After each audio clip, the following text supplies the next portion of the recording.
안녕하십니까, 성한비TV 김기주입니다. 오늘은 많은 분들이 요양병에 대해 하고 있는 오해 4가지에 대해 말씀을 드려보도록 하겠습니다. 그러면 지금 바로 시작하도록 하겠습니다.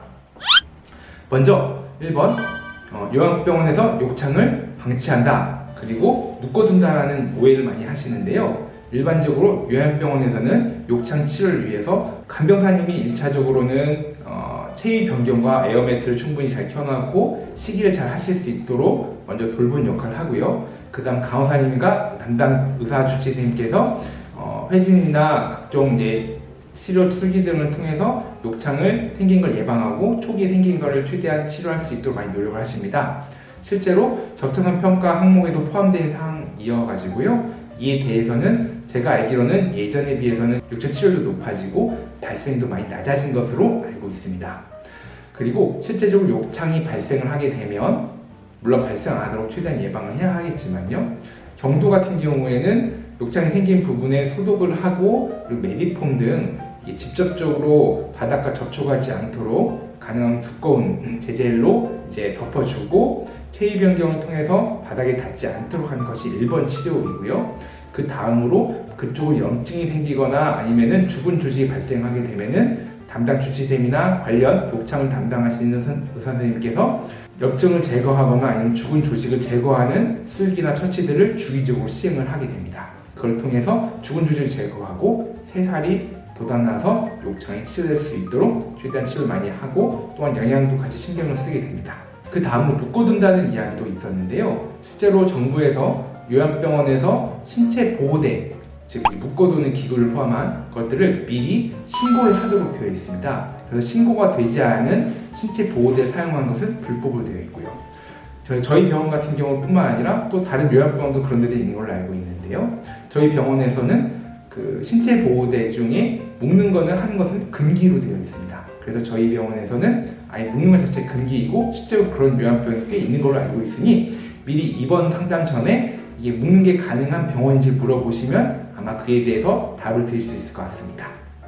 2번, 코로나로 가둬놓고 방치한다라고 오해를 하신 분들이 있는 것 같습니다. 실제로 코로나 확진자들이 발생을 하게 되면 또한 그 수가 많이 증가를 하게 되면 코호트 격리로 이어진 경우가 있게 되고 그 기간에는 일반적으로 보호자분 면회가 금지가 됩니다.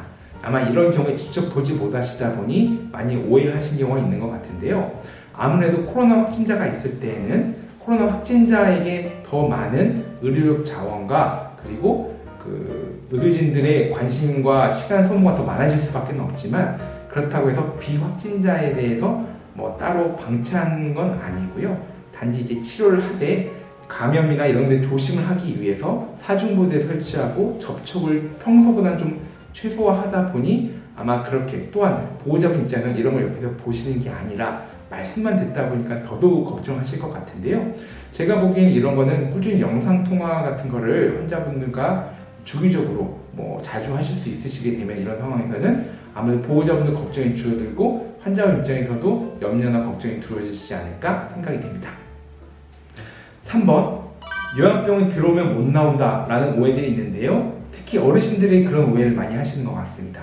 그러다 보니까 요양병원에 대한 부정적 이미지가 조금 더 어르신들 사이에 높은 것도 사실인 것 같고요. 근데 현실을 보면은 아마 그렇지는 않은 것 같습니다.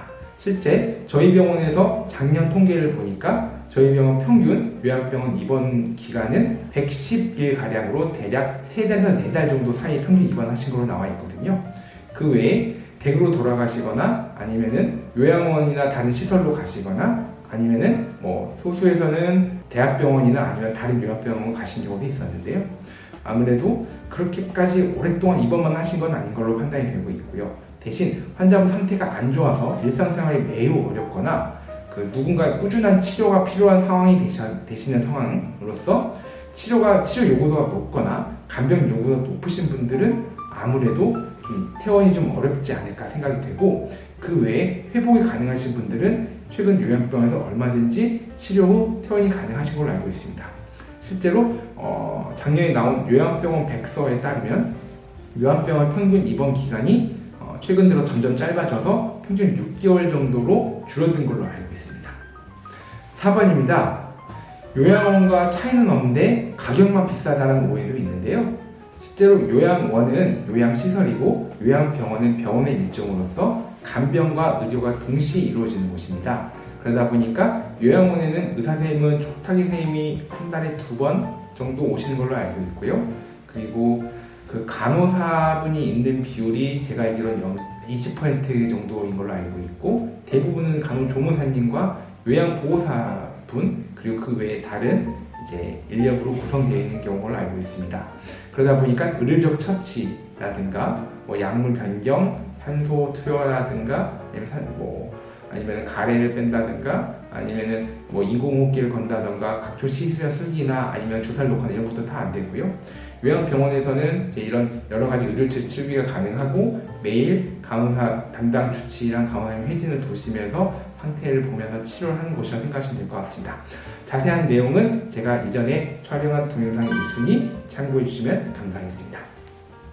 또한 가격 차이에 대해 말씀하신 분이 있는데요. 사실은 요양병원과 요양원에서 요양병이 더 가격이 비싼 이유는 대부분은 사실은 간병비 문제입니다. 간병비가 급여가 되지도 않고 실손보험도 되지 않다 보니까 보호자분과 환자분이 큰 부담이 되고 있는 상황이고, 실제로 이 간병비 급여에 대한 꾸준한 논의는 있어 왔고, 이에 대해서 또 이번 윤석열 당선인께서도 당선되기 전부터 공약으로 요양병원 간병비 급여와 시범 사업에 대해서 공약을 하셨기 때문에 아마 이에 대해서는 기다려보시면 차차 되지 않을까라고 생각이 됩니다. 요양병원 간병비 급여에 대한 유튜브 또한 저는 촬영이 있으니 참고해 주시면 감사하겠습니다. 네, 오늘 영상은 여기까지이고요. 긴 시간 방송 봐주셔서 감사합니다. 다음엔 더 좋은 내용 찾아뵙도록 하겠습니다. 감사합니다.